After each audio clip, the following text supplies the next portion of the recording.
وہی عمر جو پہلے مارتے تھے غریبوں کو، وہی فاروق امیرُ المومنین بنے، چہرے پہ نقاب پہنا، گلی سے گزر رہے، ایک بوڑھی اماں پریشان بیٹھی، عمر روک گئے، غلام سے کہنے لگے بوڑھی پریشان لگتی ہے، حضور پوچھ لیتے، فرمایا اماں اندر آ جائیں، اماں کہنے لگی جاؤ دوڑو اپنا کام کرو، کہا تیری مہربانی آنے دے، جب ضد کی تو کہنے لگی آ جاؤ، حضرت عمر اندر گئے، نقاب ہے چہرے، اماں کیوں پریشان ہو؟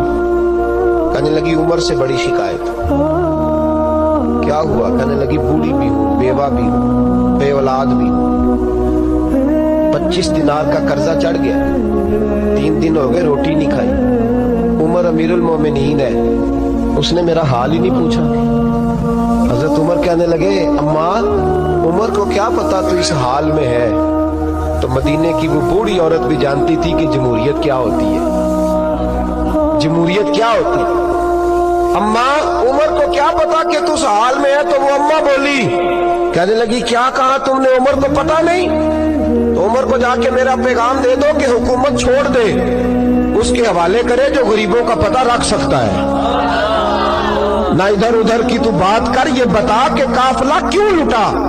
مجھے رہزنوں سے غرض نہیں، تیری رہبری کا سوال ہے۔ تو بہانہ کر کے سائیڈ پہ ہو گیا، بول، تو پتہ رکھ نہیں سکتا تو کیوں حکومت کرتا ہے؟ آپ کے غلام کہتے ہیں عمر دوڑ لگا کے باہر نکلے، کھانا پکا پکایا گھر سے لائے، 25 دینار بھی لائے، 2 بوریاں اناج کی کندھوں پہ رکھ لی۔ غلام کہنے لگا حضور مجھے دے دیں، فرمایا وعدہ کر قیامت کے دن بھی میرا بوجھ اٹھائے گا؟ حضور میں نہیں اٹھا سکتا۔ عمر لائے، اس بوڑھی اماں کو 25 دینار دیے، 2-3 مہینے کا راشن دیا، کھانا کھلایا۔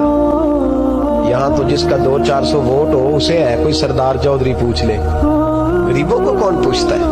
لیکن جب میلاد کا انقلاب آتا ہے پھر غریبوں کی عزت بڑھتی ہے۔ حضرت عمر اماں کے پیروں میں بیٹھ گئے، کہنے لگے اماں چل عمر کو میری خاطر معاف کر دے۔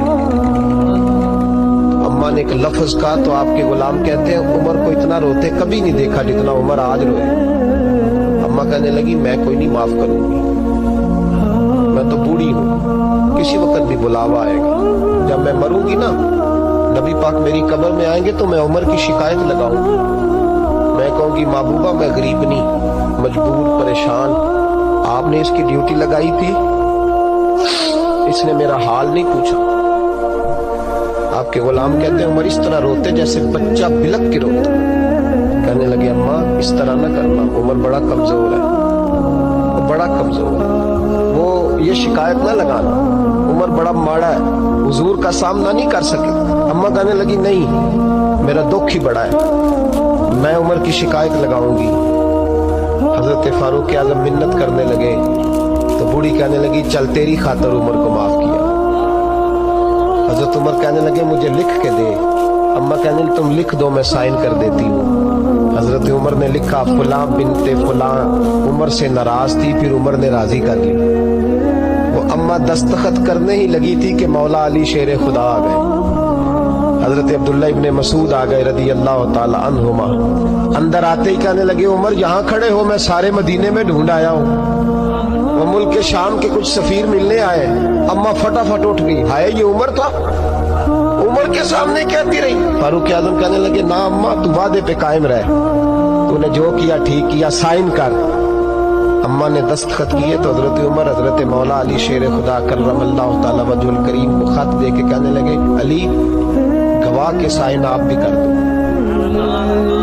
عبداللہ بطور گواہ تم بھی دستخط کر دو۔ جب سائن کر دیے تو حضرت عمر نے رکا لپیٹا اور حضرت علی کو دے کے کہنے لگے علی مجھے امید ہے میں تم سے پہلے دنیا سے چلا جاؤں، جب میں مر جاؤں تو یہ رکا میرے کفن میں رکھ دینا۔